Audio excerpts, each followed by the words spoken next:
Mário de Andrade ele era um grande escritor de uma forma geral, uma pessoa muito inspirada, muito irônica, muito engraçada, de diferentes maneiras.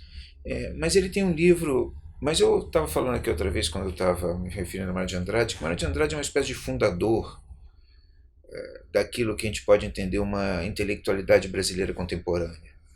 Ele é um crítico, nós diríamos assim, um crítico da própria estrutura do pensamento brasileiro como ele se dava naquele momento.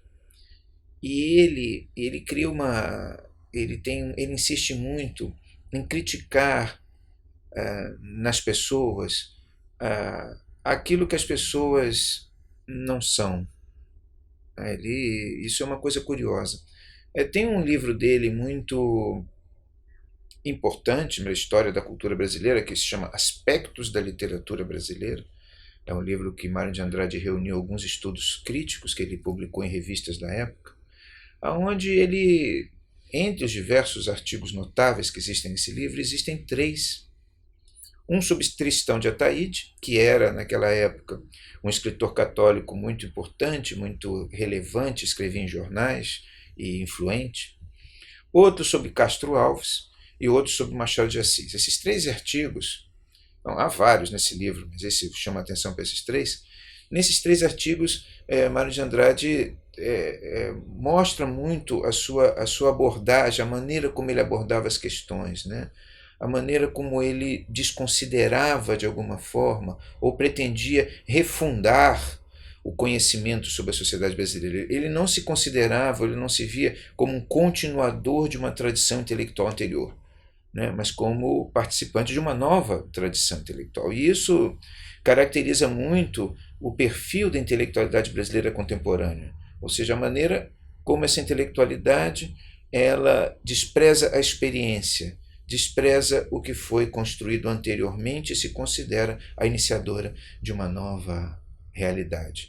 Nesses artigos, no primeiro sobre Tristão da Ataíde, que eu estava falando, Mário de Andrade fala muito sobre a questão da Igreja Católica no Brasil, sobre o catolicismo no Brasil. E ele corretamente avalia a fragilidade da identificação da sociedade brasileira com a instituição católica, mas ele o faz no sentido de descaracterizar as preocupações religiosas de Tristão de Ataíde. O que é interessante, assim, né? Tristão de Ataíde, como tantos outros pensadores católicos do princípio do século XX, estava preocupado exatamente em aprofundar a identificação da sociedade brasileira com a igreja.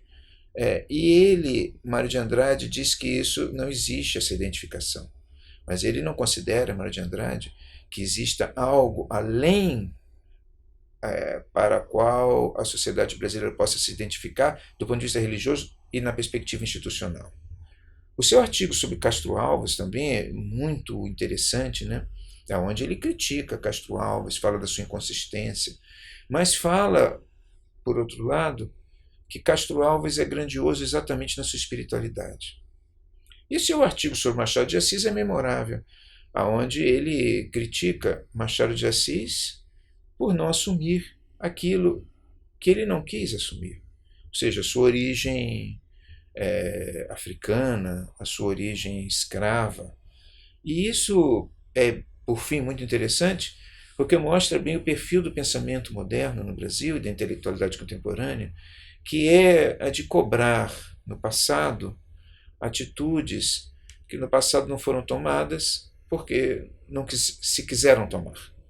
E, esse problema, vocês provavelmente vão ler, já devem se não leram, esse texto do Machado de Assis, sobre o Machado de Assis, no aspectos da literatura brasileira.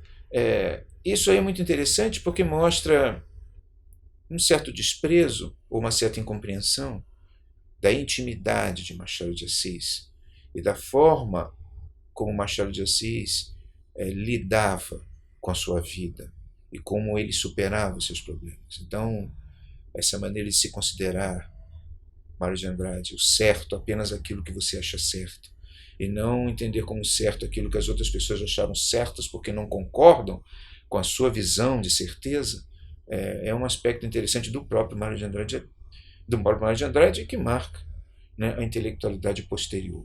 brasileira um certo autoritarismo teórico. Em suma, mas de qualquer forma o livro é notável, né? E vale sim a pena ser lido.